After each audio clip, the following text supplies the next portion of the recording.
What is up, Jimsy Squad? Today we have a story that is going to make your blood boil and then give you the most satisfying justice ever. Imagine working your tail off for 8 years to buy your dream home, only for your parents to tell you to hand over the deed to your artist brother because it's fairer. Yeah, the audacity is off the charts. But stick around, because a forgotten folder of emails is about to nuke their entire world. Let's dive in. I'm Nathan Reynolds.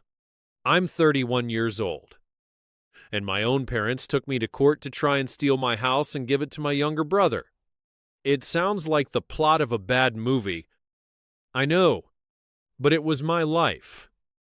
For me, peace has always had a specific smell.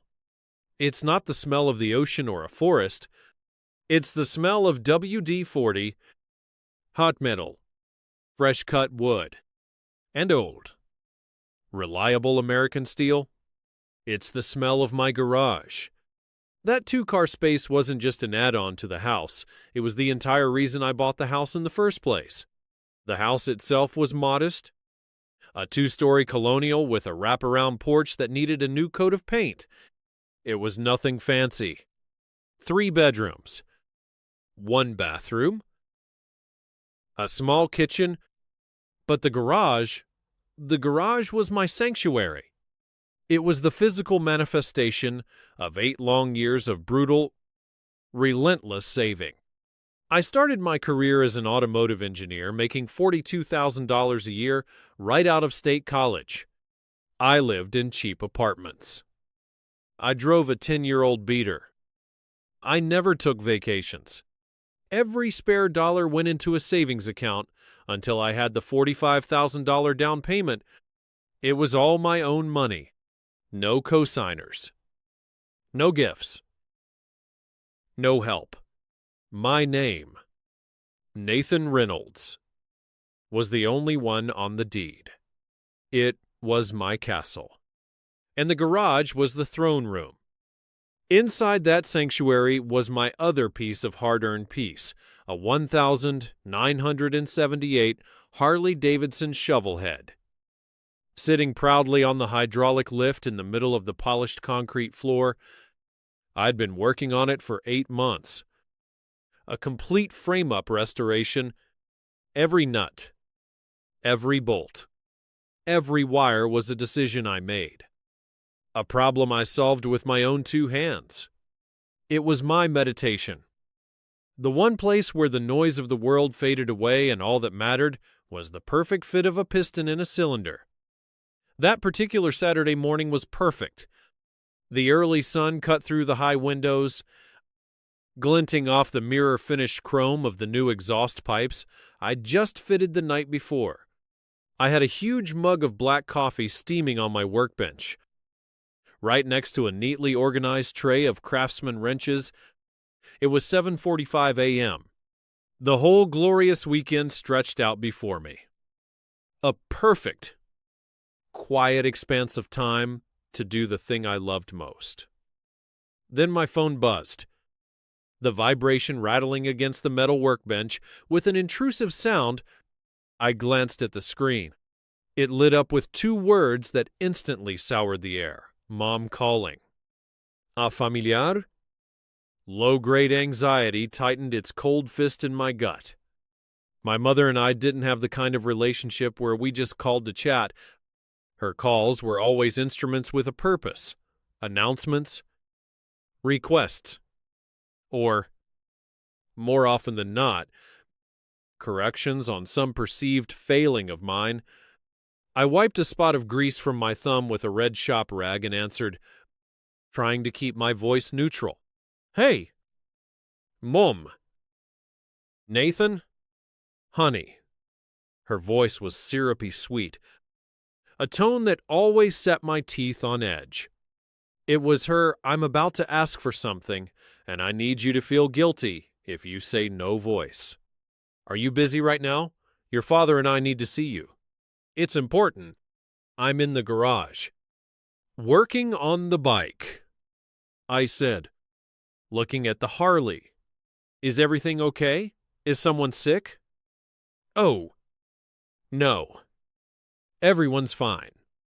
Fine, she said, a little too quickly. We need to talk. It's a family matter. It's about the house. The house? My mind raced. Did they need to borrow money? Did they think I should sell it? I figured they just wanted a proper tour now that I was settled. Or maybe to see the progress on the Harley. Yeah. Sûr. I can be there in an hour or so. Wonderful. Dear. We'll be waiting, she said, and hung up before I could ask any more questions. The line went dead. I put the phone down, the peaceful quiet of my garage suddenly feeling thin, brittle. The air felt charged, like right before a lightning strike. I took a last look at the bike, my beautiful, complicated monument to my own hard work and independence. A strange, protective feeling washed over me. A primal urge to guard what was mine. I didn't know why I felt it so strongly, but I did. I meticulously locked up the garage, double-checking the handle. I got in my truck and drove toward my parents' house. A place I'd left at 19 and never really looked back on with any warmth. I was heading into a meeting, but my gut told me it was an ambush, and I had no idea that this quiet Saturday morning was the last truly peaceful moment I would have for a very, very long time. The moment I stepped across the threshold of my parents' house, I knew my gut had been right. This was an ambush. The air inside was thick and heavy, stagnant with unspoken intentions. It smelled faintly of old potpourri and lemon pledge, a scent that always reminded me of being on my best behavior. A grandfather clock ticked loudly in the hallway, counting down the seconds to a confrontation I hadn't prepared for. They were all there, arranged in the living room like a tribunal waiting for the accused. My father, Roberto, was in his big leather armchair, the one he not so jokingly called the throne. He had the posture of a king holding court. My mother, Maria, was perched on the very edge of the floral sofa, her hands knotted together in her lap. A study in practiced anxiety, my younger brother, Alex, was slouched next to her, looking profoundly bored and entitled, scrolling through his phone as if my arrival was an inconvenience. And to my complete surprise, my cousin Elena was there. She was a marketing director downtown, always dressed to the nines. Today was no exception. She sat primly on a side chair, a designer purse that cost more than my first car payment resting at her feet, a silon, well-dressed reinforcement. No one said hello. There were no pleasantries, no offer of a drink. My father gestured with his chin toward the empty wingback chair opposite him. Nathan, sit down. I remained standing. My body instinctively knew this was a position of weakness. I crossed my arms. Mom said you wanted to talk about the house? Roberto leaned forward, the leather of his chair groaning in protest. He steepled his hands under his chin, a gesture he used when he was about to lay down the law.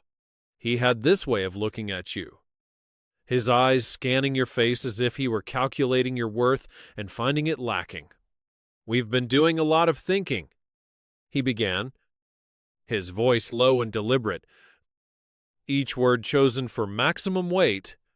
Your mother and I, and Alec. We've all been talking, and we've come to a decision about what's best for this family. I waited. The ticking of the clock in the hall seemed to get louder. Alex finally put his phone away, a sign that the main performance was about to begin. We believe it would be fairer, my father finally said, his eyes locking onto mine. If Alex had your house, Farah, in what universe? Roberto! Nathan lived like a monk for a decade to save that down payment, and you want to give it to the guy who takes pictures of dust bunnies? This isn't a family meeting. It's a daylight robbery attempt.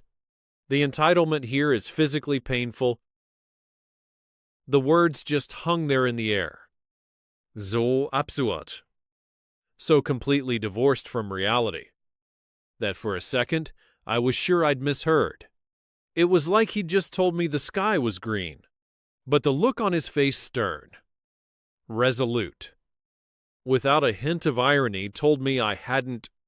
I glanced at my mother, looking for some sign that this was a joke.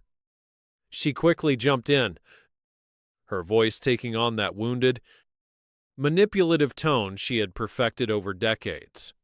"Honey, you have to understand our position," she cooed, leaning forward earnestly.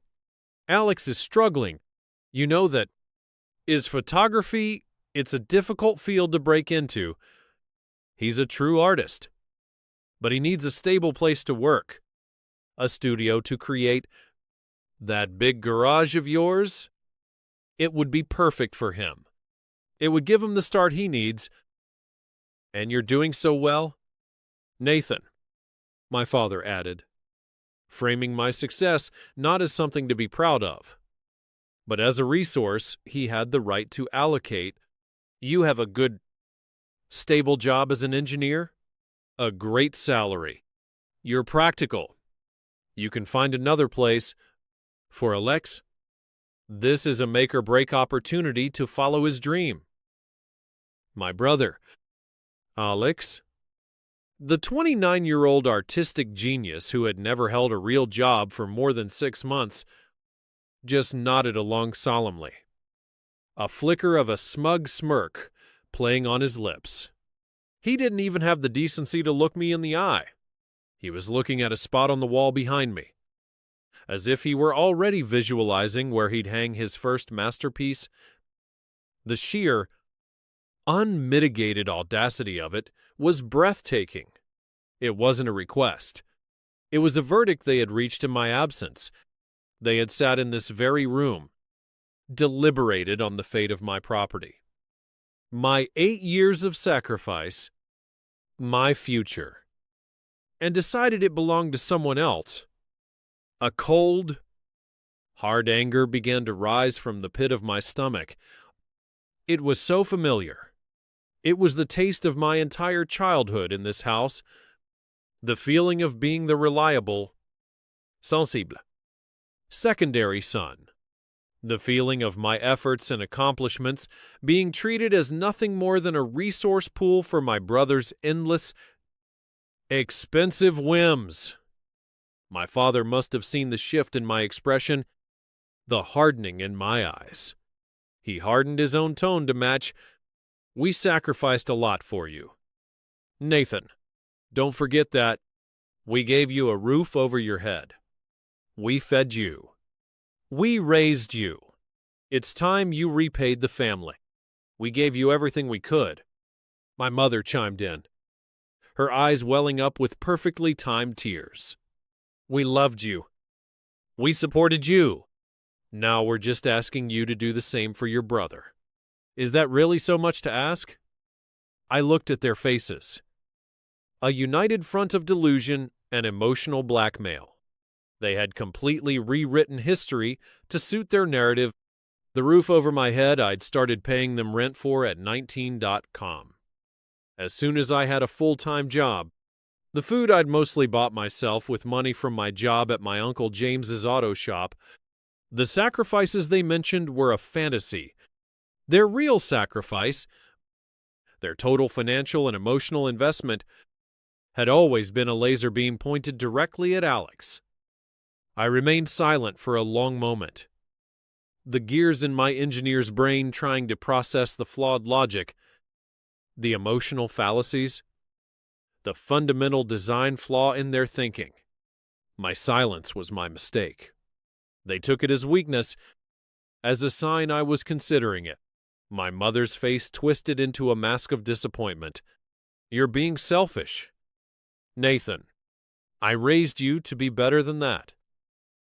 You have a moral obligation to this family, my father declared, his voice rising, gaining the momentum of self-righteousness, an obligation to support your brother when he's in need. That is the bedrock of what a family is. Ah, there it is, the moral obligation card. It's the ultimate weapon of toxic parents everywhere. Nathan started paying rent at 19. People, he's been a tenant. Not a charity case. This isn't love, it's a shakedown. That was the line. The one that broke through my shock. The one that made everything crystal clear. That's when I found my voice. It wasn't loud. It wasn't shaking with anger. It was cold. Colder than the steel of my workbench in winter. I looked directly at my father, then at my mother, then I let my gaze rest on my brother for a fraction of a second. No. The word hung in the air. A small, hard, indestructible object. My father's face flushed a deep, mottled red. What did you just say to me? I said no. I repeated, my voice absolutely steady. That is not going to happen. The house is mine. I bought it with my money. The conversation is over. I turned my back on them. I didn't storm out. I walked, deliberately, toward the front door. I had given them my answer. There was nothing else to discuss. This wasn't a negotiation. As my hand touched the cold brass of the doorknob, my father's voice boomed from behind me. The calm, authoritative tone was gone, replaced by the raw, naked fury of a king whose decree had been defied. You'll regret this. Nathan, don't you dare walk away from your family. This isn't over. Do you hear me? I didn't turn around. I didn't give him the satisfaction. I just opened the door and walked out into the bright afternoon sun, which suddenly felt harsh and accusatory. I got into my truck, the familiar cab feeling like a lifeboat. I sat there for a long moment, my hands gripping the steering wheel so hard, my knuckles were bone white. The windows were up, but I could still feel the toxic energy from that house pressing in on me, trying to suffocate me. My father's threat. You'll regret this echoed in my head. It wasn't the first time I'd heard that tone from him. It was the sound of his profound disappointment, the sound of me failing. Yet again, to live up to some unwritten family script where I was supposed to be the dutiful, responsible, supporting character in the grand drama of Alex's life. As I finally pulled away from the curb, the stress of the confrontation and the weight of that threat triggered a memory. It wasn't a fuzzy recollection, it was sharp and vivid. A high-definition replay in my mind. It was from my senior year of high school. I was 17. I had just gotten the mail, and in it was a thick envelope from the state university. My heart was pounding as I tore it open. I'd been accepted into the mechanical engineering program. It wasn't a fancy, expensive private college like the Portland Arts Institute, where Alex would eventually go. But for me, it was Harvard. It was MIT. It was my ticket out. It was the finish line of years of working greasy, tiring jobs, of studying late into the night, of saving every single dollar, of keeping my grades up when all I wanted to do was sleep. I remember running into the living room, the official letter clutched in my hand, my heart pounding with a rare, uncomplicated joy. My father was on the couch, reading the newspaper. My younger brother, Alex, was sprawled on the floor, messing with some new, expensive camera he'd gotten for his birthday. Dad. I got in, I said, my voice cracking with excitement. I held out the letter like a trophy. I got into the engineering program, early admission. My father lowered his newspaper.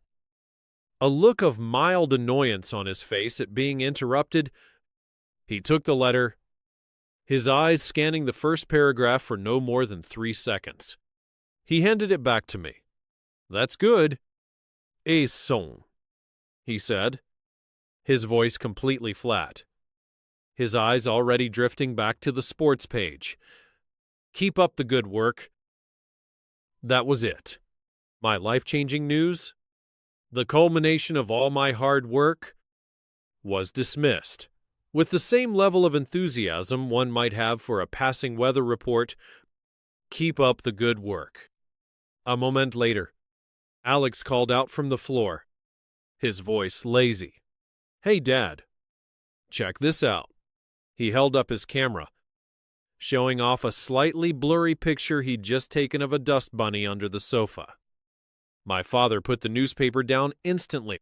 He leaned over, a broad, genuine smile spreading across his face. "Now that's fantastic.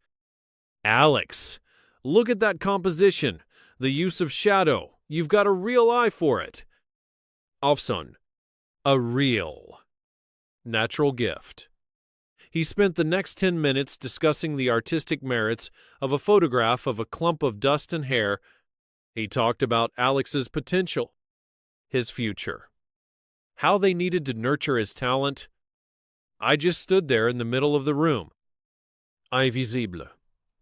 The thick, important acceptance letter in my hand suddenly felt like a piece of worthless, flimsy paper. It wasn't just about the lack of praise. I was used to that. It was the stark, brutal contrast. It was the undeniable, in-your-face evidence of where the family's emotional and financial investment was always directed. My concrete achievements were minor milestones to be noted and forgotten. Alex's lazy hobbies were signs of burgeoning genius to be celebrated and funded. That memory wasn't just a memory. It was the Rosetta Stone for my entire life. It explained everything. And driving away from that house, nearly 15 years later, I realized with a sickening certainty that absolutely nothing had changed. They still saw me. My career. My savings. My home. The very embodiment of the good work he'd told me to keep up, as nothing more than a resource to be plundered for their golden child. I finally pulled into my own driveway, my own house. I walked through the front door and went straight to the garage. My sanctuary. But it felt different now. It felt violated, tainted by their greed. I looked at the beautiful, half-finished Harley, my project of peace. And all I could see was the photography studio they wanted to build in its place. My father's threat wasn't just an angry outburst. It was a promise. And as I stood there in the heavy silence of my garage, a cold dread washed over me. Colder than any winter night. This was only the beginning. The next 2 weeks were a masterclass in psychological warfare, executed with chilling silence. I didn't call them, and they didn't call me. The silence was a weapon, designed to make me anxious, to make me doubt my own decision, to make me crawl back and beg for forgiveness. I tried to lose myself in my work at the auto plant, burying my head in complex transmission schematics. I tried to find peace in the garage at night, turning wrenches and polishing chrome until my knuckles were raw. But there was a constant, low-level hum of anxiety under the surface of everything. The feeling of waiting for the other shoe to drop. I kept checking my phone, half expecting a call, an apology, anything. I should have known better. Apologies weren't in their vocabulary, only escalation. The other shoe dropped on a Tuesday afternoon. It was a brutally hot day. I was just getting home from work, my company polo shirt sticking to my back, my feet tired in my steel-toed boots. I was looking forward to a cold drink and an hour of quiet. As I pulled into my driveway, I saw a nondescript sedan parked at the curb. A man in a cheap, rumpled suit got out, holding a large manila envelope. He had the bored, world-weary look of someone who delivers bad news for a living. "Nathan Reynolds?" he asked, his eyes scanning the front of my house as if to confirm it was worth the trouble. "Yeah?" I said, my heart starting to pound a slow, heavy rhythm against my ribs. He walked up my driveway without another word and handed me the envelope. It felt strangely heavy, unnaturally dense, like it was filled with lead.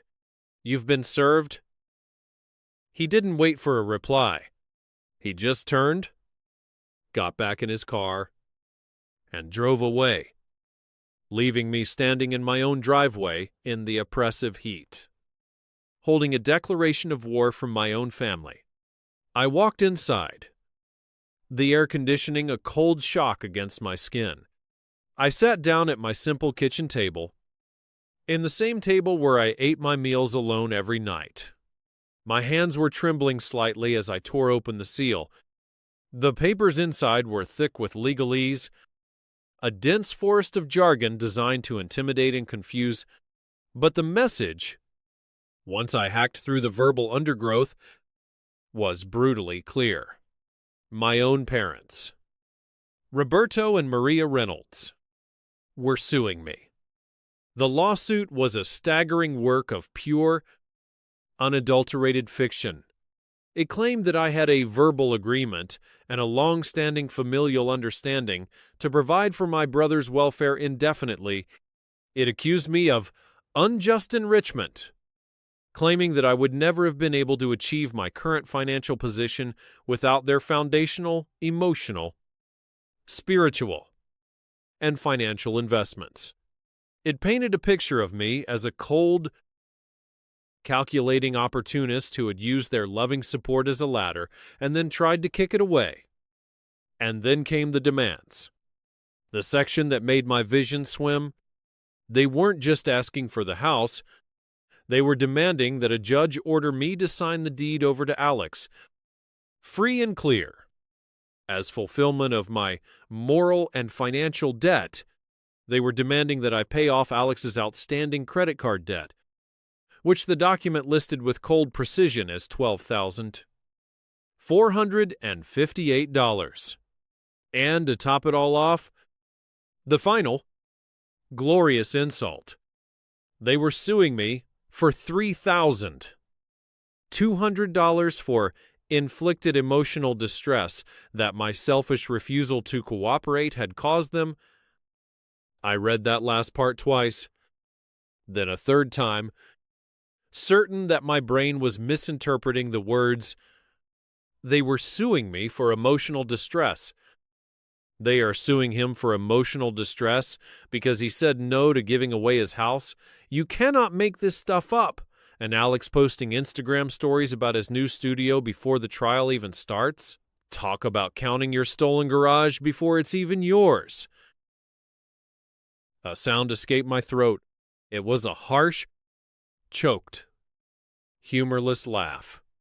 It was the only response my body could produce in the face of such magnificent, breathtaking insanity. This wasn't a disagreement anymore. It was a formal, legal, scorched earth campaign. My own family was now, officially, my enemy. I dropped the papers on the table as if they were contaminated. I put my head in my hands. The familiar smell of my own home, my coffee, the wood of the table, suddenly feeling foreign and hostile. They were actually doing it. The sheer, venomous nerve of it all was enough to make me physically sick to my stomach. That night, sleep was an impossibility. I just lay in bed, staring at the shifting shadows on the ceiling. The outrageous claims from the lawsuit swirling and festering in my head. Unjust enrichment, moral debt, emotional distress. The words were poison. Around 2 a.m., I gave up on sleep and started scrolling through my phone. A desperate, mindless attempt to numb my brain, and that's when I saw it. The little colored ring around Alex's profile picture. He had posted a new story on Instagram. My thumb hovered over the icon. A voice in my head screamed, "Don't do it. Don't look. It's only going to make it worse." But I couldn't help myself. I had to know. I tapped it. The video that filled my screen was shaky, clearly filmed at night from a car. It took me a second to realize what I was looking at. He was parked on the sidewalk across the street from my house, filming my garage, my home.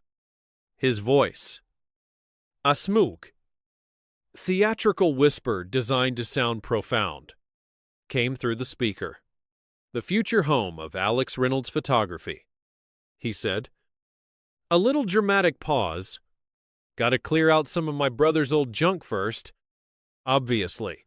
He zoomed in on my garage door. The light from a street lamp glinting off the paint. "Can't wait to get the new lighting rigs in. The sound system. Gonna be epic."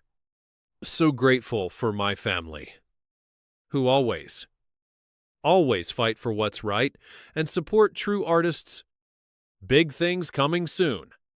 Guys, stay tuned. I watched it again, and then a third time. The cold anger I'd felt before was now white hot. A purifying rage. It wasn't just a lawsuit anymore. It was a public humiliation. A victory lap before the race had even been run. He was so confident, so utterly certain he would win, that he was already claiming my space, my sanctuary, as his own. And he called my Harley, my 8-month project of passion and precision engineering, the one thing in the world I was truly proud of building, Junk. That was the moment I felt true. Absolute loneliness. It was me against all of them. My parents, the architects of this madness, my brother, the gleeful beneficiary, even my cousin Elena, who I now realized wasn't just a passive observer at that meeting, she was an active conspirator. A wave of raw panic washed over me. So intense, it made my hands shake. I was an engineer. I solved problems with logic and physics. I didn't know how to fight this. This was a battle of lies, of emotion, of manipulation. I was out of my depth, and I was drowning. The next morning at work, I was a wreck. I stared at the complex schematics on my computer screen, but the lines and numbers just swam before my eyes. I couldn't focus. All I could see were the court documents and Alex's smug, punchable face. During lunch, I was sitting alone in the break room, pushing food around my plate, when my colleague, Jessica, sat down across from me. Jessica was a senior project manager, a few years older than me. Sharp as a tack and with a no-nonsense attitude I'd always respected, she could cut through corporate nonsense like a laser beam. She took one look at my face and said, without preamble, "Reynolds, you look like your dog just died and then your truck got repossessed. What's wrong?" I hesitated. I didn't like talking about my personal life at work. It felt unprofessional, but I was drowning. And she had just thrown me a rope. So, the floodgates opened. I told her everything. The demand for the house, the insane lawsuit, the $12,000 credit card debt, the Instagram story. I just laid it all out there. She listened patiently. "Here foregoing over here, Sally," her expression growing more and more serious. When I finally finished, sputtering with impotent rage, she was silent for a full minute. I thought she was going to give me some generic, sympathetic reply like, "Wow, that's terrible." Instead, she said something that changed the entire course of this fight. "This is a project, Nathan," she said, her voice firm and clear, cutting through my emotional fog. "It has hostile stakeholders, an unrealistic scope, and a fraudulent budget. It's a takeover bid. You're an engineer. Stop thinking like a hurt son and start thinking like an engineer. Treat it like a hostile engineering problem." I must have looked completely bewildered, because she leaned forward, her eyes intense. "What's the first step in any project?" Define the scope and gather the data," I mumbled. "Exactly," she said with a sharp nod. "Your family has presented their version of the data. It's flawed. It's sentimental. And it's based on a foundation of lies. You need to counter it with your own data. Hard data, cold data, financial records, timelines. Vérifiable communication. You need to build a case that is fact-based and irrefutable." She then told me something I never knew. Before she got her MBA and became a killer project manager, she had gone to law school for 2 years. She hated it and switched, never taking the bar exam. But she knew how the system worked. "I'm not going to be your lawyer," she said, holding up a hand. "I'm not qualified, and I wouldn't wish that on my worst enemy. But I can help you get organized. You need to hire a real attorney. A litigator, a shark. But when you walk into their office, you can't just dump a box of receipts and a sad story on their desk. They're busy.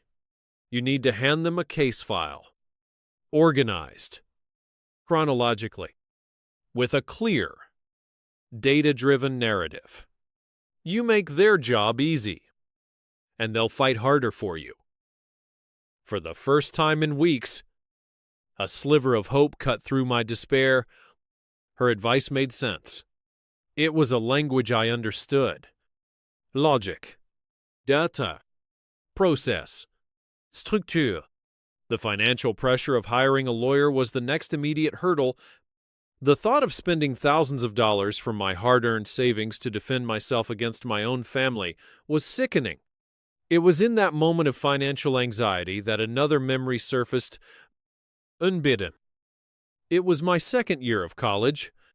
I was working 30 hours a week at a grimy gas station on the graveyard shift to pay for my apartment and my tuition at the community college I started at. A required physics textbook cost $200 I simply didn't have. I remember swallowing my pride, the shame burning in my throat, and calling my mom. I explained the situation, how crucial the book was for my upcoming midterm exam. Her reply was swift and without warmth. "I'm sorry, Nathan. We just can't swing that right now. All of our extra funds are being directed toward Alex's career. His private art school tuition is due, and we absolutely can't fall behind on that. I'm sure you'll figure something out. You always do." $200 for a critical textbook that would determine my grade versus a tuition bill that I knew was in the tens of thousands of dollars. I remember hanging up the phone, not with anger, but with a profound, chilling clarity. I was on my own. I always had been. I ended up buying a used, older edition of the book from a senior and spending hours in the library, cross-referencing it with the correct version. I got a B on the midterm. That memory, triggered by the current financial strain, didn't make me despair. It hardened my resolve into steel. I had survived on my own then, and I would survive on my own now. With Jessica's guidance, I spent the entire weekend at my kitchen table, which I now thought of as my war room. I created a spreadsheet, I listed every job I'd ever had.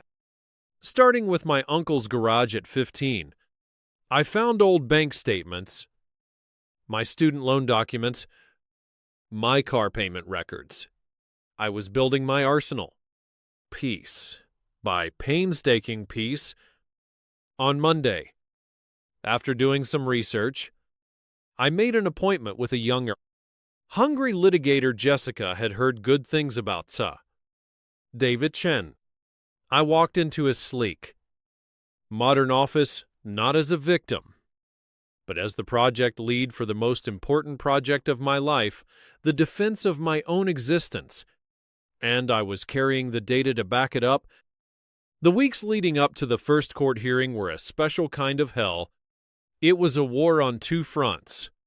During the day, I was an engineer at Apex Motors, solving complex mechanical problems. My mind focused on tolerances and torque specifications. At night, I was my own forensic accountant, my own paralegal, digging through a decade and a half of my life, trying to quantify my independence in dollars and cents for my lawyer, David. The legal fees started to mount a constant, draining pressure on the savings I had worked so hard to build. Every check I wrote to David felt like my family was reaching directly into my bank account. My family, meanwhile, had launched a full-scale emotional assault, a campaign of guilt by 1,000 cuts. My mother would leave these long, rambling, tearful voicemails, her voice thick with sorrow, talking about how I was tearing the family apart and breaking her heart. My father would send curt, demanding emails, not with emotion, but with cold, hard pronouncements about honor, duty, and the disrespect I was showing to my elders. It was a coordinated good cop, bad cop routine, designed to destabilize me and wear me down. And one night, it almost worked. It was late, probably after midnight. Rain was lashing against the windows. I was in the garage, the single bare bulb overhead casting long, distorted shadows. I was just staring at the Harley. It was still on the lift, half assembled, now covered in a thin layer of dust. A monument to a life I used to have. I hadn't had the heart or the energy to touch it since the lawsuit papers arrived. The garage didn't feel like a sanctuary anymore. It felt like the main objective in a hostile takeover. I looked at the bike, a symbol of my freedom, and for the first time, I felt a crushing, suffocating wave of despair. Was it worth it? All this fighting? All this money? All this pain? My savings were dwindling. My job performance was suffering. I was exhausted, emotionally and physically. Maybe I should just give them the house. Just sign it over. Sell my tools. Sell the bike. Pack a bag. And just disappear. Start over somewhere in a new state. Under a new name. The thought was seductive. The idea of just stopping. The exhaustion was so profound it felt like a physical weight pressing down on my chest, making it hard to breathe. I leaned heavily against my workbench, the cold metal a shock against my skin, and I seriously, genuinely considered giving up. My lawyer, David, had been firm in our last meeting. We have a good case. Nathan, a strong one based on your financial independence, but right now, it's mostly your word against theirs. They'll get on the stand and cry. They'll talk about what a loving, supportive family they are. Juries and judges can be swayed by that. We need something to shatter that picture, something undeniable. A smoking gun. Smoking gun indeed. This is why you never delete old emails. Guys, Nathan's engineering brain just saved his life. While the parents are playing grieving saints, Nathan is holding a 4-year ledger of their absolute neglect. This is about to be a massacre in that courtroom. Shatter the picture. The phrase echoed in my head. What did I have? Bank statements? Pay stubs? They would just argue that their emotional support and stable home environment enabled all of that. It felt hopeless. Defeated, I went back inside, dripping with rain and misery. I sat down at my computer, intending to draft an email to David, to tell him I was thinking of settling, of surrendering. I was looking for an old financial spreadsheet to calculate what I'd lose. Navigating through the cluttered folders on my old backup hard drive, my finger slipped on the mouse, and I accidentally double-clicked on a folder I hadn't opened in almost a decade. The name on the folder was simple, almost laughably mundane: College Finances. My heart started to beat a little faster. A flicker of something curiosity, hope, cut through the fog of despair. I clicked it open, and there it was. It was all there. Every single email I had ever sent to or received from my parents during my 4 years of college, I had saved them all. A meticulous habit born from my engineering mindset. Document everything. You never know when you'll need to check the original specs. My hands were shaking as I started opening the files. It was like watching a slow-motion car crash of my own young adulthood. There was the polite, almost begging email, asking for that $200 for the physics book, and there was my mother's reply, even colder and more dismissive in writing than I remembered. Nathan, as we have discussed multiple times, our financial focus must remain on Alex's artistic development. We cannot divert funds at this critical stage. I'm sure you'll figure something out. You always do. There was another one. A year later, I asked if they could possibly help with a $50 fee for a professional engineering certification exam that could help my career. My father himself had replied to that one. A short, brutal email. Your brother needs a new telephoto lens for his camera that costs over $1,000. We are prioritizing his needs as his career path requires significant initial investment. You need to learn to stand on your own 2 feet. Email after email told the same.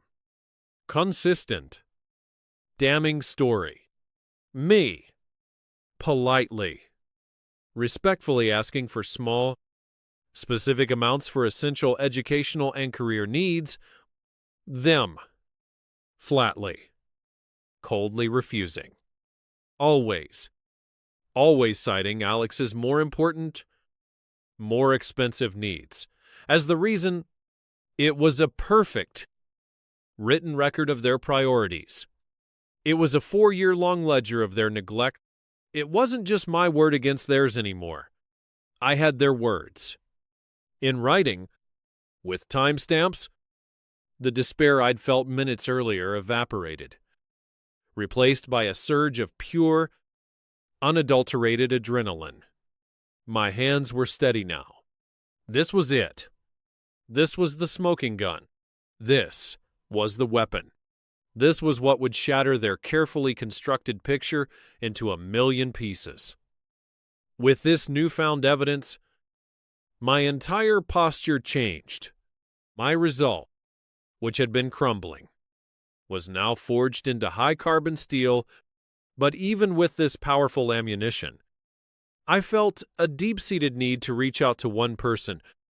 One last bastion of sanity I hope still existed in my family. My grandfather, Luis, my dad's dad. He was a retired mechanic, a man of few words but deep, unshakable integrity.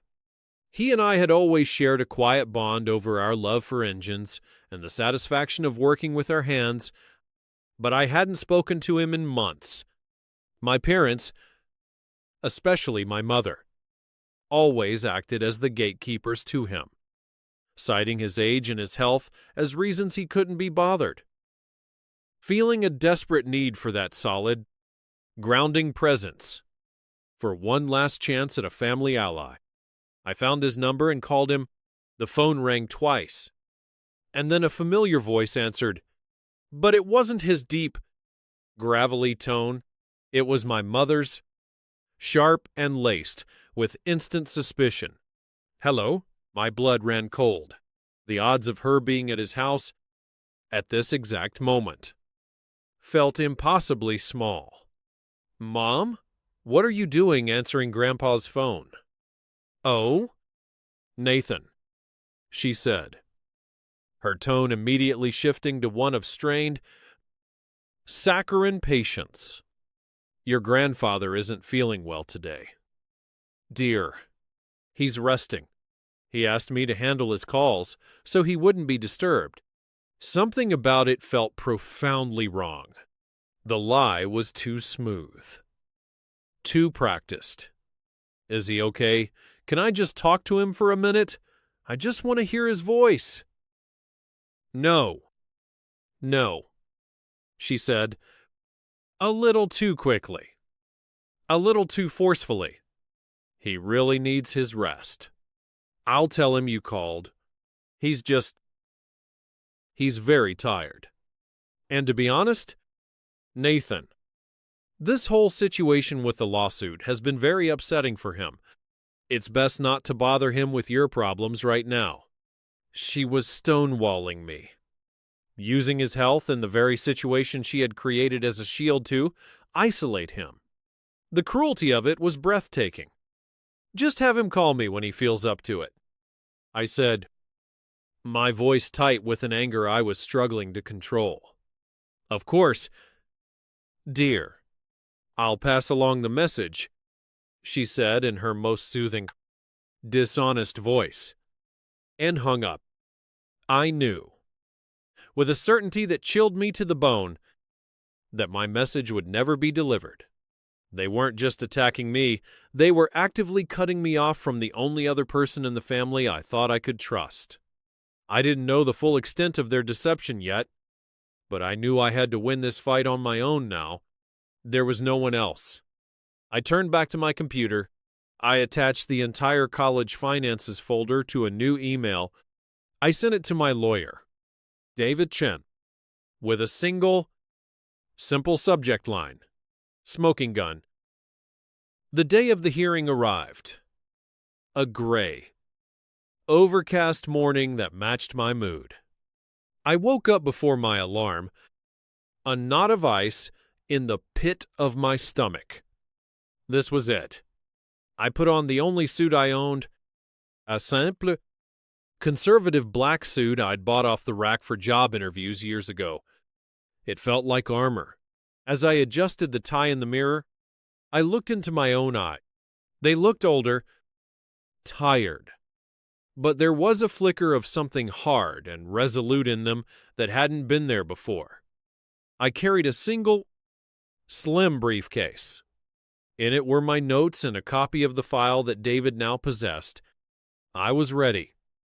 I walked into the courtroom, the smell of old paper and stale air conditioning filling my lungs. It was a cold, impersonal room, all dark wood and faded glory. I sat next to David at the defense table. A few minutes later, my family walked in. It was a calculated, theatrical entrance. My father, my mother, and my brother, Alex, were all dressed in crisp, matching navy blue polo shirts. It was so bizarre, so unsettlingly coordinated, that it looked like a uniform for some strange, dysfunctional cult. They were presenting themselves as a team, a unified front, the United Reynolds family. My cousin Elena was with them, not in Apollo, but in a sharp, expensive-looking power suit, whispering instructions into their lawyer's ear. She looked more like a corporate handler than a loving cousin. They sat on the opposite side of the courtroom, a tangible chasm between us. They made a great show of not looking at me. My mother was already dabbing at her eyes with a tissue. A performance of fragile motherhood for the benefit of the judge. My father was staring straight ahead, his jaw set in a look of righteous, paternal determination. Their lawyer, a slick, silver-haired man named Mr. Albright, went first. He spoke in a smooth, patronizing tone that made my skin crawl. He painted a masterpiece of pure fiction. He spoke of my parents' unwavering emotional support, their countless financial sacrifices, their simple, humble dream of seeing both their beloved sons settled and secure. He waxed poetic about the sanctity of family. He even produced exhibits with a flourish, a large poster board with a collage of photos from my childhood, me on a tricycle, family Christmases, a birthday party. It was a carefully curated highlight reel of a happy family that had never truly existed. And then, with a completely straight face, he submitted a small, framed McDonald's receipt from 2004 for $8.5 as Exhibit B. Proof, he declared to the judge, of their early and consistent investment in their son's nutrition and well-being. The absurdity of it was so profound that I almost laughed out loud. Then, Alex was called to the stand. He strutted up, wearing a look of solemn importance, like a misunderstood genius being asked to discuss his great work. He spoke passionately and at length about his vision for the garage.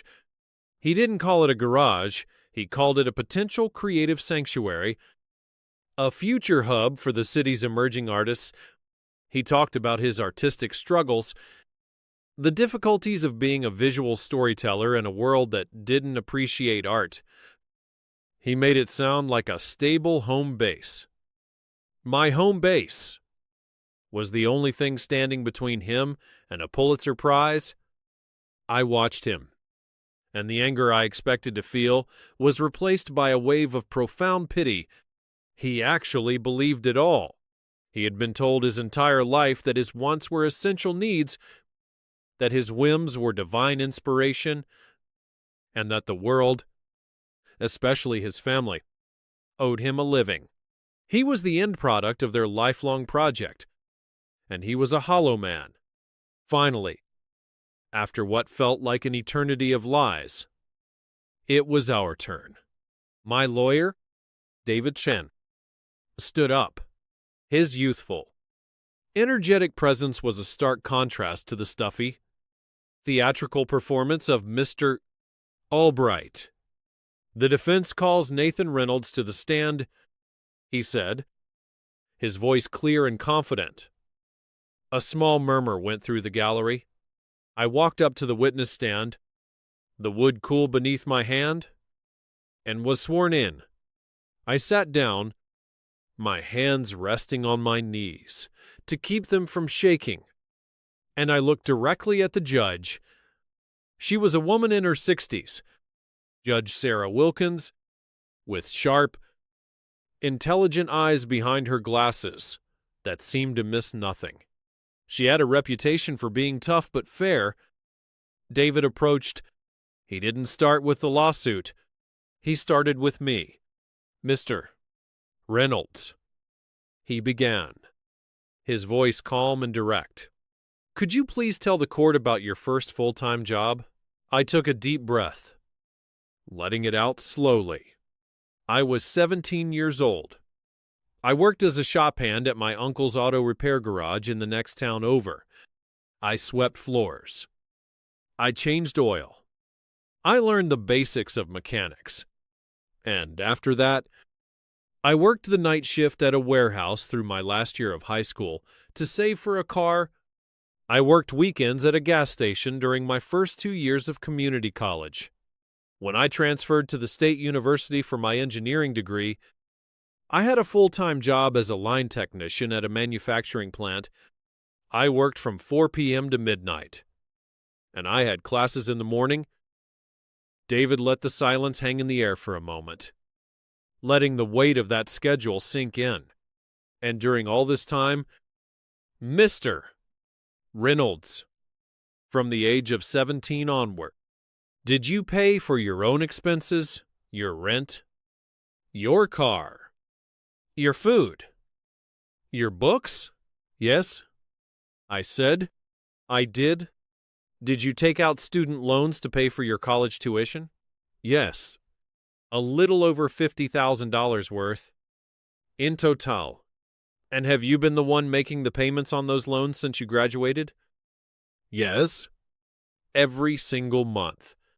For the last 9 years. He walked a little closer to me, his voice softening slightly. Mr. Reynolds, in your own words, could you describe for the court the primary source of your success in life, the source of the funds you used to purchase your home? I looked past him, for just a second, at my parents. My mother was no longer crying. She was watching me with a look of cold, reptilian fury. My father was shaking his head slightly, a dismissive sneer on his lips, as if my words were an annoying fiction. I turned back to the judge, and I spoke directly to her. Your Honor, I said, my voice steady and clear, all the nervousness gone, replaced by a simple, hard truth. My success, what little I have, comes from my own work. It comes from my own hands. It comes from my own discipline. It comes from 16 years of getting up early, staying late, studying for exams after a full shift, and never, ever expecting anyone to hand me anything. I built my life myself. It was the truest, most complete thing I had ever said in my life. The story I had never been allowed to tell in my own family, the one they had tried so hard to erase, was now on the official court record. Under oath, David Chin let my words settle in the quiet courtroom. He let the simple, unadorned truth of my life hang in the air. Then he turned to the judge, his expression shifting from one of quiet inquiry to that of a prosecutor about to land the final blow. Your Honor, he said, his voice ringing with a newfound authority that made everyone sit up a little straighter. What my client just testified to is not a matter of sentimental recollection. It is not a story. It is a matter of documented, vérifiable fact.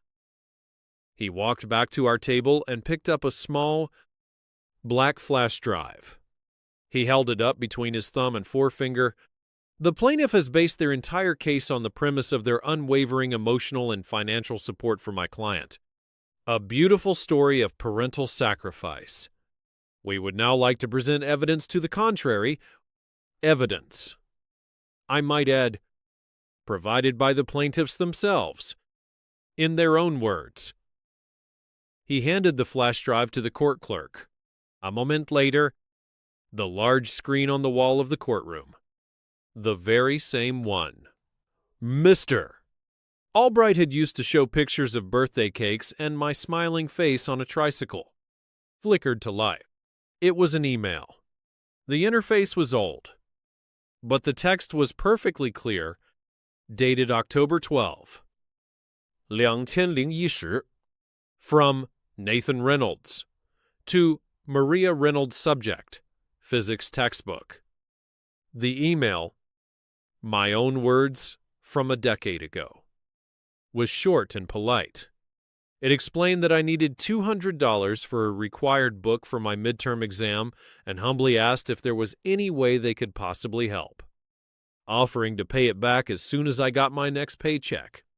Then, David had the clerk display the next email in the chain, the reply, from Maria Reynolds to Nathan Reynolds, subject, physics textbook. The judge, Sarah Wilkins, leaned forward slightly in her large chair, her sharp eyes scanning the screen. Then, she began to read the email aloud, her voice flat, devoid of emotion, a simple recitation of the facts before her. Nathan, as we discussed, our financial focus must remain on Alex's artistic development. We cannot divert funds at this critical stage. I'm sure you'll figure something out. You always do. A collective gasp, small but audible, went through the gallery. I risked a glance at my mother. Her face had gone chalk white. She looked like she'd been slapped. The color draining from her cheeks. Her mouth was slightly open. David didn't stop. He was relentless.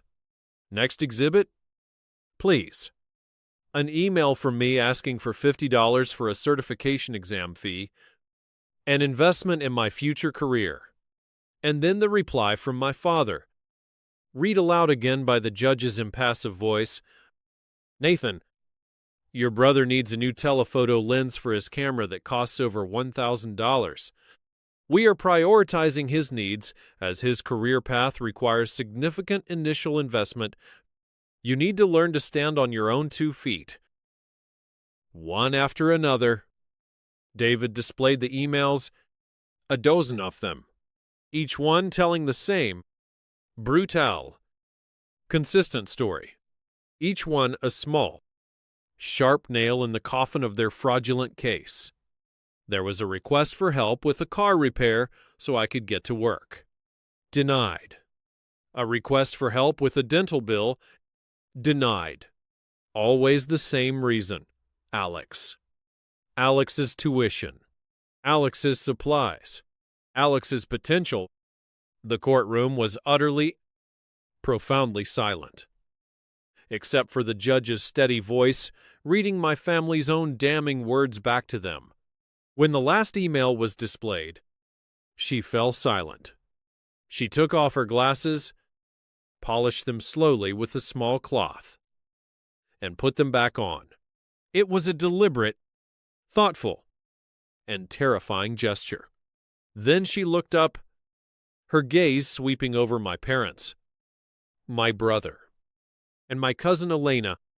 It was a look of such profound, undisguised contempt that I saw my father physically flinch, as if he'd been struck. The mask of the righteous. A grieved parent had not just been shattered, it had been incinerated, leaving behind only the ugly, grasping truth. Mr. Albright, the slick lawyer, was shuffling his papers, his face flushed, avoiding eye contact with anyone. Alex was staring at the screen, his mouth slightly agape, as if he couldn't comprehend a world where his needs weren't the center of the universe. My mother had her head bowed, her face hidden in her hands, but this time, the tears were clearly real. They were tears of pure, unadulterated public humiliation. The judge finally looked at their lawyer. Do you have anything else to add? Counsel, she asked, her voice dripping with ice. Mr. Albright, for the first time that day, was speechless. He just shook his head, looking down at his table. Judge Wilkins looked at me then, and for a fleeting second, I saw something in her eyes that wasn't just professional judgment. It was a flicker of human understanding, of respect. Then her gaze snapped back to my family. I think I've seen enough, she said, her voice like the gavel she was about to use. Can we get a standing ovation for Judge Wilkins? That look of profound contempt she gave the parents. I felt that through the screen. The mask didn't just slip. It was incinerated. From an $8 McDonald's receipt to a felony perjury referral that escalated quickly for the United Reynolds family. Didn't it? The show was over. We didn't have to wait long for the official verdict. The wheels of justice, for once, turned quickly. 4 days after the hearing, David Chen called me at work. I took the call in an empty conference room, my heart pounding. "We won, Nathan," David said, and I could hear the smile in his voice. "We absolutely won. The judge didn't just dismiss their case, she dismissed it with prejudice, which is a legal term meaning they can never, ever file this same frivolous lawsuit against you again. It's done." A wave of relief so powerful it almost buckled, my knees washed over me. I had to sit down. That's amazing. "David, thank you." "Wait. It gets better," he said, clearly enjoying himself. She wrote in her official ruling that their claim was, and I'm quoting directly here, "a transparent and malicious attempt to expropriate property through the abuse of familial ties and fabricated emotional debt." She absolutely scorched them. It was over. I had won. I had defended my home, my work, my life. I had stood up to them. And for the first time, I had come out on top. That night, I celebrated not by going out to a bar or a fancy restaurant, but by going into my garage. I took the dusty cover off the Harley. I put on some old Tom Petty, and for the first time in months, I worked on my bike. I felt the familiar, easy peace return. But it was deeper now. More solid. It was the peace of a man who had fought a dragon, and, against all odds, had won. That peace lasted for exactly 2 days. I came home from work on Friday evening, looking forward to a weekend of freedom, and found it my beautiful, clean, white garage door had been spray painted. In huge, sloppy, dripping red letters were 2 words, thief and Lear. My heart hammered against my ribs.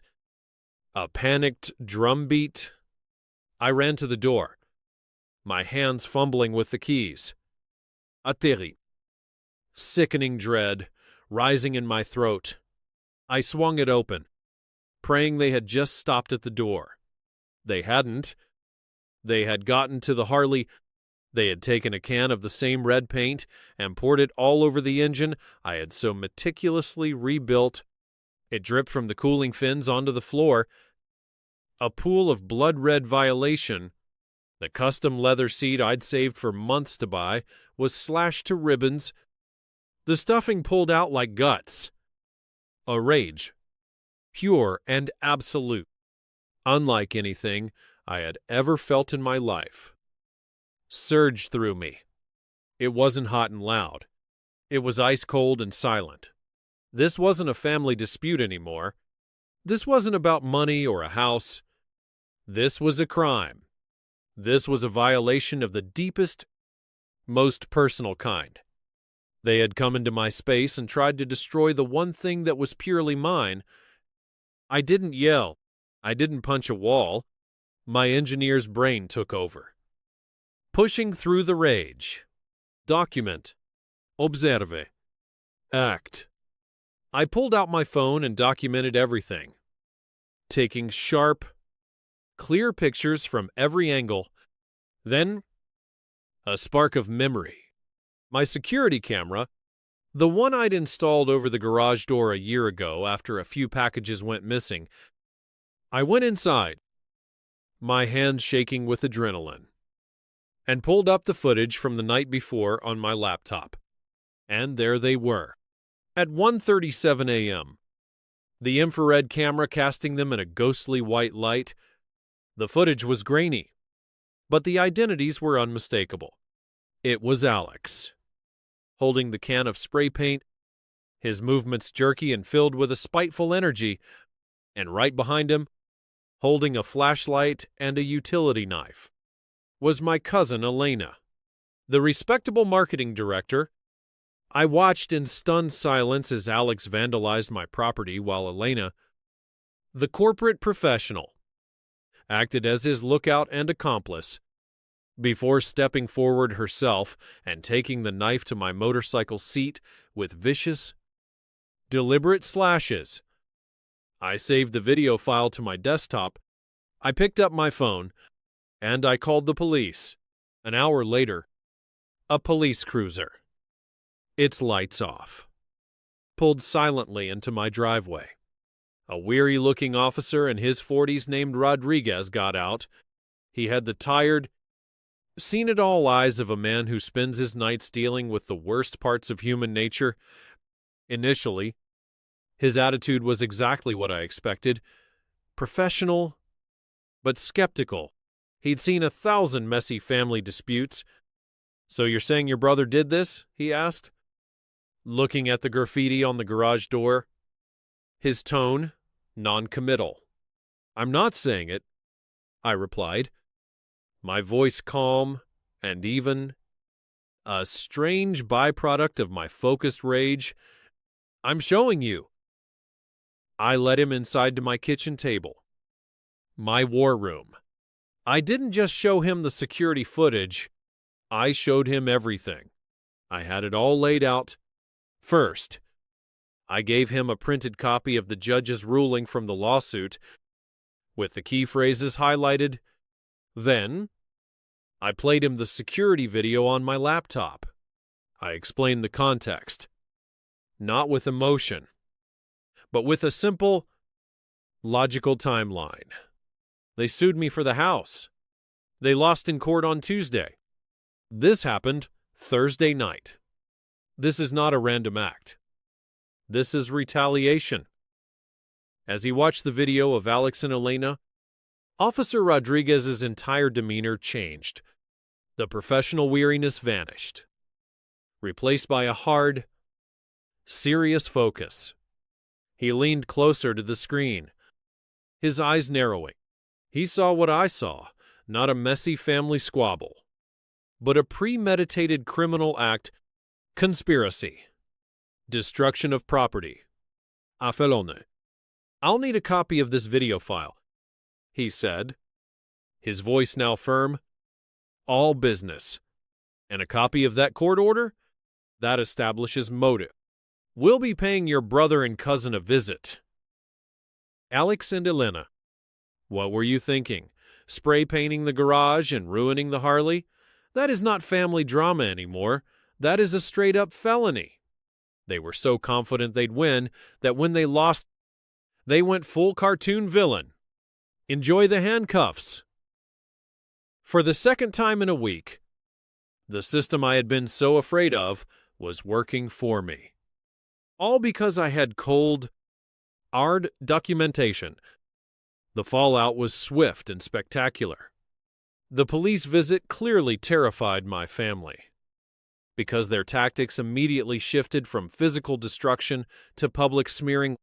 Alex launched a GoFundMe page titled "Help Me Rebuild After Family Betrayal," filled with lies about how I had stolen his inheritance and manipulated the courts. My mother took to a local community Facebook group, writing a long, tear-soaked post about her ungrateful, cold-hearted son who was using the police to tear his own family apart over money.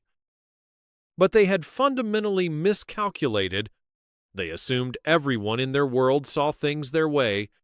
My phone buzzed with a notification from a family group chat I had muted weeks ago. My cousin Diego, who was Elena's younger brother, had posted the link to my mother's Facebook screed. His message read, "Aunt Maria, Uncle Roberto, what is wrong with you people?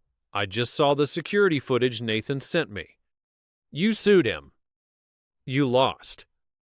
And then you send Alex and Elena over like a couple of thugs to destroy his property? Are you insane? Leave him alone."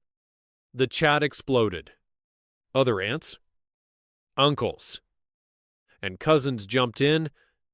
Some defended my parents with weak platitudes about family loyalty. but many, to my absolute shock, defended me. They spoke of how they'd always seen the blatant favoritism, how they'd watched me work my tail off while Alex was handed everything on a silver platter. The final, decisive blow, however, came from the one person I had tried and failed to reach. A message appeared in the chat from a number I didn't have saved, but a name I knew better than my own, Luis Reynolds. My grandfather. His message was short and brutal. It was a public text addressed to my parents, for the whole family to see. Roberto and Maria, you are a disgrace to this family's name. He succeeded in spite of you, not because of you. Leave your son alone before you embarrass yourselves further. Grandpa Luis is the real MVP of this story. He watched Nathan's graduation through binoculars because the father lied to keep him away. That is a level of cruelty I can't even wrap my head around. But seeing the whole family chat explode against the parents, that is the smell of fresh air after a forest fire. A profound sense of vindication washed over me, so strong it felt like a physical weight lifting off my chest. The truth was out. The family wasn't a unified front. It was a fractured group of people who had been silent for far too long. Later that evening, as I was cleaning up the last of the mess in the garage, my doorbell rang. I opened it to find my grandfather, Luis, standing on my porch. He looked older than I remembered, his face etched with worry, but his eyes were clear and steady. "Your mother told me you didn't want to talk," he said, his voice gravelly with emotion. "She told me you were angry at me, but I know my son, and I know you, so I knew she was lying." He had driven 2 hours to see me the moment he saw the explosion in the group chat. The real cavalry had just arrived. My grandfather's arrival was a turning point. It was like the first clean rain after a forest fire. He didn't just stay for an hour. He put his small overnight bag down in my spare room and stayed for the whole weekend. He didn't talk much about the lawsuit or the family drama at first. Instead, he walked into my garage, surveyed the damage with a critical eye, looked at the paint-splattered Harley, and said, his voice full of gravelly purpose, "Well, looks like we've got work to do. Where are the rags and the turpentine?" For 2 solid days, we worked side by side in that garage. We painstakingly cleaned every single part of that engine. He was slow and methodical, his old, gnarled hands still possessing a mechanic's gentle, certain touch. He showed me a trick for getting paint off chrome without scratching it, a technique involving mineral spirits and a specific type of soft cloth, a secret he'd learned 50 years ago in his own shop. We talked for hours, but not about them. We talked about engines, about the superiority of old American steel, about the right way to gap a spark plug. His quiet, focused presence was a healing balm. It was the most normal, most peaceful time I'd had in months. His presence was a silent, solid validation that I wasn't the crazy one. I wasn't the problem. In the weeks that followed, inspired by his visit, I started to deliberately build a new life. A real one, not just a life of quiet survival. On his advice, I finally walked across the street and introduced myself properly to my neighbors, Michael and Susan Peterson, a retired couple who had lived in that house for 30 years. Michael was a former plumber with a workshop of his own, and Susan had been a high school English teacher. She had this unnerving ability to see right through people and understand complex family dynamics. She quickly became an informal mentor, a wise, warm presence I could talk to without judgment. I took another big step, one I'd been thinking about for years. I went to the local animal shelter, I wasn't looking for a cute, energetic puppy. I was looking for a companion who, like me, had a few scars and understood the value of a quiet, stable home. That's where I found Diesel. He was a 7-year-old German Shepherd with a slight, permanent limp in his back leg and the calmest, wisest eyes I'd ever seen. The tag on his cage said he'd been abandoned by his previous family when they moved. We understood each other immediately. I filled out the adoption papers that day. I also, at Susan's urging, looked up a local vintage motorcycle club. I was hesitant at first. I've never been much of a joiner. But I rolled my half-restored Harley into a Saturday morning meeting in the back of an old diner. I was met not with judgment or criticism, but with genuine, enthusiastic interest and immediate offers of help. These were my people. They spoke my language, the language of carburetors and custom parts. They valued the work of a person's hands above all else. My world was slowly, carefully, expanding. It was filling up with new relationships, ones based not on a toxic sense of obligation or unwritten debts, but on shared interests, mutual respect, and genuine kindness. My family was now a 78-year-old retired mechanic, a sharp-witted retired school teacher, a quiet, loyal rescue dog, and a bunch of gearheads who loved old bikes as much as I did, and it was more real, more solid, and more supportive than anything I had ever known in my 31 years. One Sunday afternoon, about a month after his first impromptu visit, my grandfather and I were sitting on my front porch in 2 old rocking chairs, watching Diesel sleep in a patch of sun. We'd just finished a long but satisfying day of work on the bike. The engine was finally clean and reassembled. Luis turned to me, his expression more serious than I'd seen it. He had something on his mind. "I need to tell you something, Nathan. Something I should have told you a long time ago." He told me about my college graduation, the day I had thought he'd been too sick to attend. "I was there," he said quietly, his gaze fixed on the street. "I wanted to come. I wanted to see you get that diploma, to celebrate with you.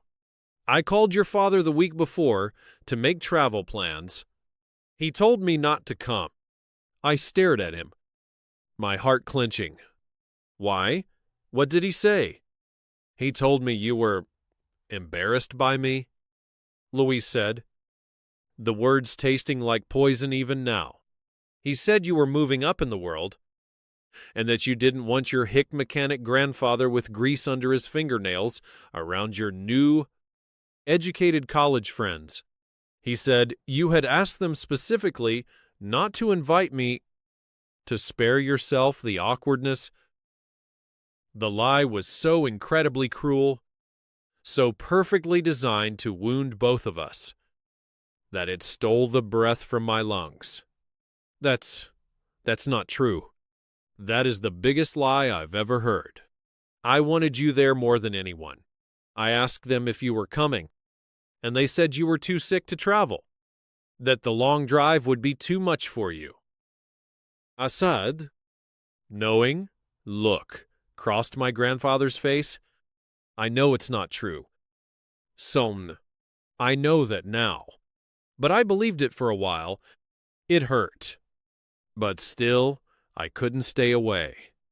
I drove up anyway. I parked my old truck across the street from the stadium, and I watched the whole ceremony through a pair of binoculars I keep in the glove box. I saw you walk across that stage, Nathan, and I was never more proud in my entire life.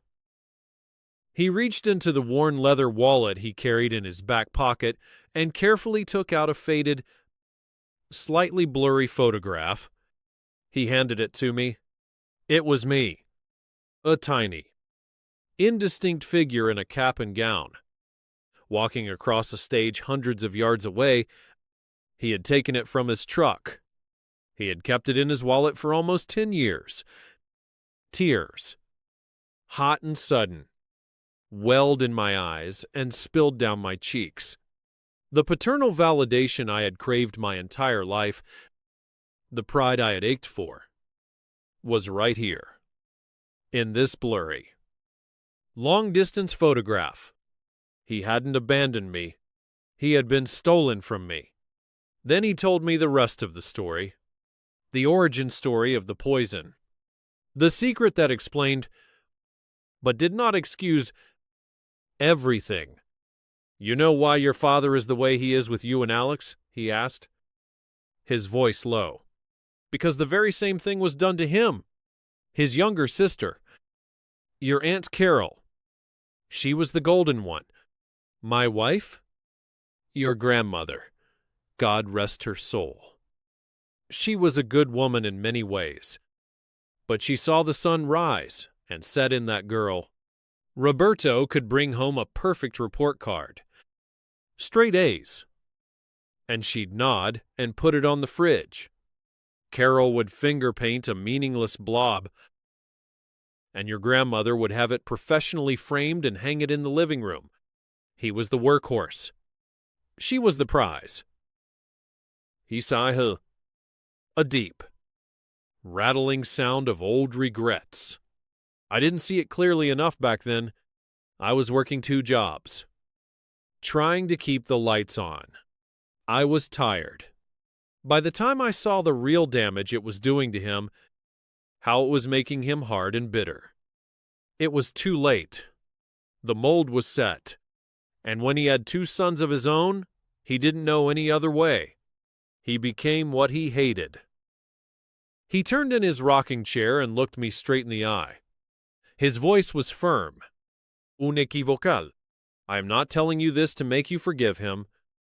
Nathan, do you understand me? Some things can't be fixed. I'm telling you this so you understand. This poison, this generational curse, it didn't start with you, and it does not belong to you. You have every right, and maybe even a duty, to break the cycle. You have every right to walk away and build your own life. That's not being selfish. That's survival." In that moment, a lifetime of anger and hurt inside me didn't vanish. But it shifted. It reformed. It was no longer a personal wound inflicted just on me by a cruel father. It was a generational sickness. And my grandfather had just given me the permission I needed to be the one to end it, to be the firewall. He also confirmed what I had suspected about Elena.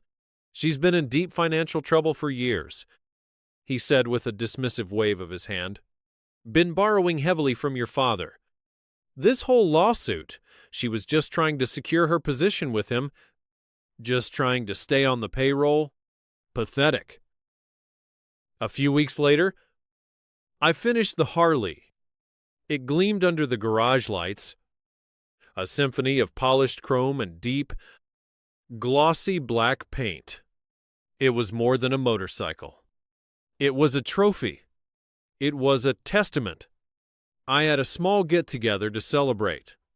Not a family reunion, but a gathering of my real family, Luis. The Petersons. Jessica and her husband, my lawyer David Chen, and my new friends from the bike club.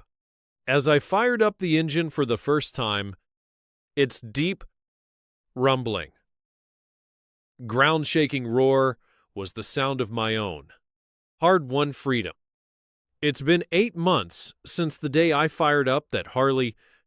8 months since I truly, finally, and permanently closed the door on the family I was born into.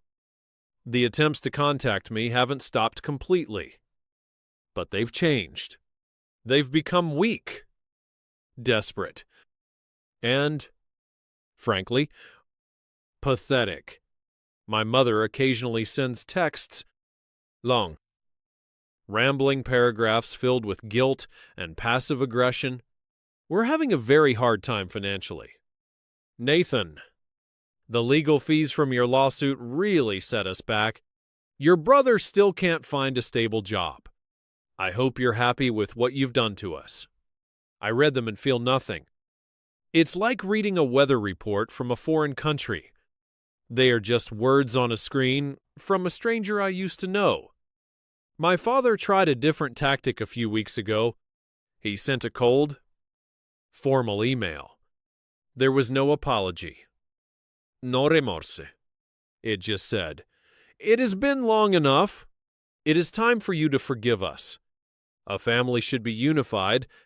The sheer, unmitigated arrogance of demanding forgiveness without a single shred of accountability was almost impressive. I didn't reply.